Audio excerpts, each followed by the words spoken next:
అందరికీ నమస్కారం అండి. ఆంధ్రప్రదేశ్ రాష్ట్ర ప్రభుత్వ ఉద్యోగులకు బిగ్ బ్రేక్ న్యూస్. మే నెల జీతాల్లో కోత. ఈ వీడియోలో వీటన్నిటి గురించి పూర్తి వివరాలు అయితే తెలుసుకుందామండి. పెండింగ్లో ఉన్నటువంటి బకాయిలు త్వరగతిన కొత్త పీఆర్సీ అమలు అవ్వాలని ఎవరైతే భావిస్తున్నారో వారందరూ కూడా వీడియోని ఒక లైక్ చేసి మీ తోటి ఉద్యోగ మిత్రులకు వీడియోని అయితే షేర్ చేయండి. ఛానల్ని ఫస్ట్ టైం కనుక విజిట్ చేసినట్లయితే తప్పనిసరిగా సబ్స్క్రైబ్ చేసుకుని పక్కన బెల్ సింబల్ని యాక్టివేట్ చేసుకోండి. చాలామంది వీడియోస్ చూస్తున్నారు కానీ లైక్ చేయట్లేదండి. లైక్ చేయడం ద్వారా చాలామందికి వీడియో అయితే రీచ్ అవ్వడం జరుగుతుంది. బయోమెట్రిక్ హాజరు పేరుతో సచివాలయాల ఉద్యోగుల జీతాల్లో కోత. బయోమెట్రిక్ హాజరు పేరుతో సచివాలయాల ఉద్యోగులపై చర్యలు తీసుకోవడానికి ప్రభుత్వం సిద్ధమైంది. రాష్ట్ర వ్యాప్తంగా 30 నుంచి 40% మంది ఉద్యోగులు బయోమెట్రిక్ వేయడం లేదని గుర్తించిన ఉన్నతాధికారులు వీరి జీతాల్లో కోత వేసే ప్రక్రియను మొదలుపెట్టారు.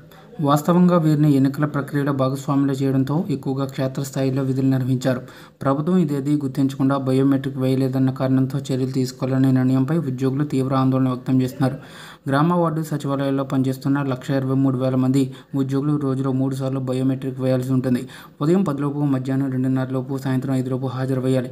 దీంతో జిల్లా సమన్వయ అధికారుల ఉద్యోగుల వారీగా బయోమెట్రిక్ హాజరు వివరాలు సేకరిస్తున్నారు. గత 3 నెలల వ్యవధిలో వీరు ఎన్ని రోజులు బయోమెట్రిక్ వేయలేదో తెలుసుకుని నివేదికలు రూపొందిస్తున్నట్లు సమాచారం. అయితే ఉద్యోగుల జీతాల్లో కోత విధించే విషయంలో ఇంకా నిర్ణయం తీసుకోలేదని, బయోమెట్రిక్ వేయకపోవడాన్ని తీవ్రంగా పరిగణిస్తున్నామని అధికారులు చెప్పడం గమనార్హం.